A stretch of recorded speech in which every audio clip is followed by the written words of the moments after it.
வணக்கம் பிள்ளைகள். நான் தான் அரோஹரா ஐயாத்துறை. இன்றைக்கும் ஒரு 2 விஷயம் கதைக்கோணும் போல் இருந்தது. நம்ம நாட்டில் நடந்த விஷயங்கள் தான். பின் அதை பற்றி ஒருக்கா சொன்னத்தானே எங்களுடைய அன்பான ஆக்களுக்கு ஒரு விழிப்புணர்வு மாதிரி. இந்த ஏமாத்துக்காரர் விஷயங்களும் வாய்க்கு வந்தபடி கதைக்கிற வேற விஷயங்களையும் பற்றி தான் 2 விஷயம். ஒன்று, இந்த அண்மையில் ஒரு முன்னாள் அமைச்சர், முன்னாள் பாராளுமன்ற உறுப்பினர் ஒருவர் புத்தக வெளியீடு வச்சவர். அவர் புத்தக வெளியீட்டில் எல்லா பழைய ஜனாதிபதி மேலே எல்லாரும் பரிசையாக இருக்க அவர் என்னத்துக்கு வச்சவர் என்றால், அந்த ஈஸ்டர் குண்டு தாக்குதலுடைய உண்மையான ஆளை பேரை சொல்ல போகிறோன்னு சொல்லி தான் வச்சவர்.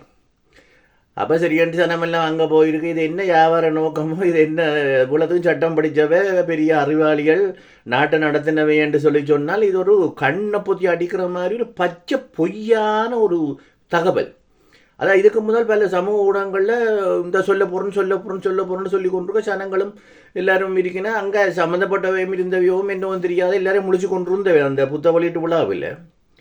இவர் அந்த புத்தகத்தில் எழுதியிருக்கிறார். அவர் என்ன சொல்கிறார் யாரென்றால், அங்கே ஏற்கனவே அந்த குண்டு தாக்கல் நடந்தோடனே சந்தேகப்பட்ட குற்றவாளி என்று சொல்லி பிரபல பேசப்பட்டவர் அவர் இறந்துட்டார். அவரைத்தான் அன்றைக்கு சொல்கிறார், இவர் தான் அந்த தற்கொலை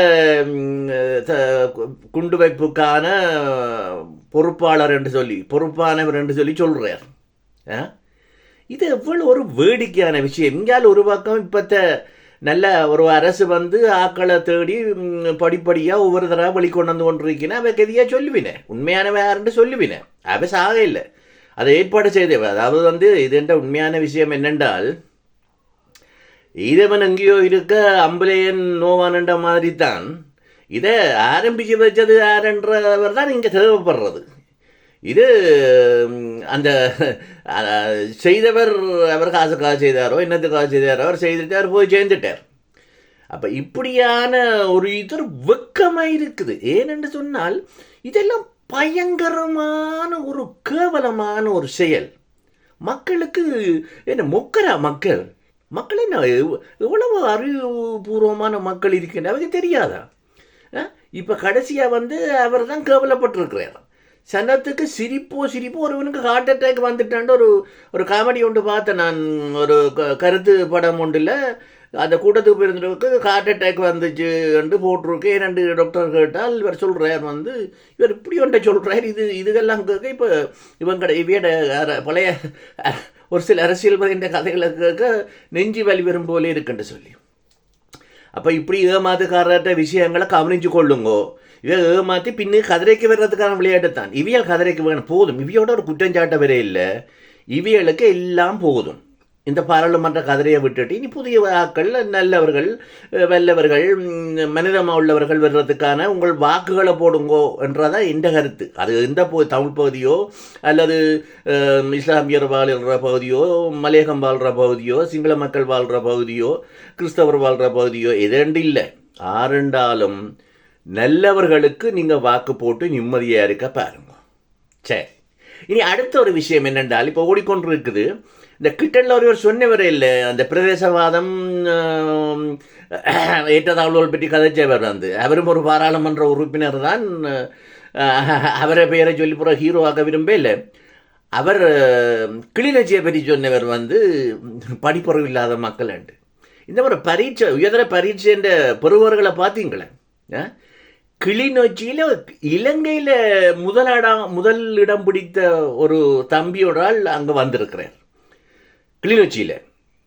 இதை விட அங்கே களவாஞ்சிக்குடியில், மட்டக்களப்பு பகுதியில், கொழும்பில், பல யாழ்ப்பாணத்தில், பரவலாக எல்லா மலையகத்தில் எல்லா இடமும் வந்து நிறைய பேர் நல்ல சித்திகளை பெற்றிருக்கிறேன். கஷ்டம் துன்பங்களை யார் சந்திச்சினியோ அவையெல்லாம் இந்த முறை வெற்றி பெற்றிருக்கிறேன்.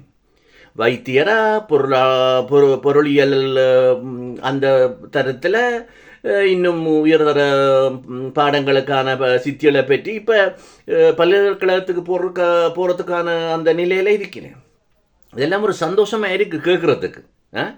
இப்போ கிளிநொச்சியில் இந்த அகில இலங்கை ரீதியில் முதலிடம் மட்டும் இல்லை, இன்னும் பலர் அங்கே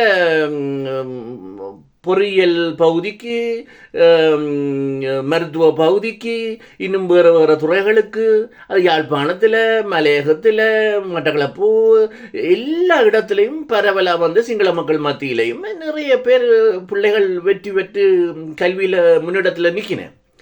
அப்போ இப்போ உலகம் எங்கே போகிறதுன்றதை பிள்ளைகள் இப்போ எடுத்து காட்டியிருக்கேன். சிலர் வந்து என்ன கதைக்கிறேன்னு தெரியாமல் கதைச்சு குழப்பி கொண்டிருக்கேன். இவையெல்லாம் குழப்பவாதிகள். அப்போ இதையும் என்னது சொல்கிறேன் என்றால், இப்படியான ஆட்களுக்கு தேவை செய்து ஓட்டு போடாதீங்க. இவையில் எல்லாம் போதும். இவை இவ்வளோ உதாரணமாக தாங்கள் என்ன திறந்தாழ்ந்த வேலை செய்கிறன்றதை காட்டிக்கொண்டல்ல இருக்கிறேன். பெண்களையும் தெரியாது, பிள்ளைகளையும் தெரியாது, நல்ல மனுஷரையும் தெரியாது, கோவிலும் தெரியாது, குளமும் தெரியாது, எல்லாத்தையும் பற்றி வாய்க்கு வந்தபடி கதைக்கிறவைகளும் எந்த ஒரு உதவியும் செய்யாதவைக்கும் ஓட்டு போட்டு கொண்டு வந்து திருப்பி நீங்கள் அந்த கதிரையில் இருத்தி போட்டு கஷ்டப்பட புரியலை.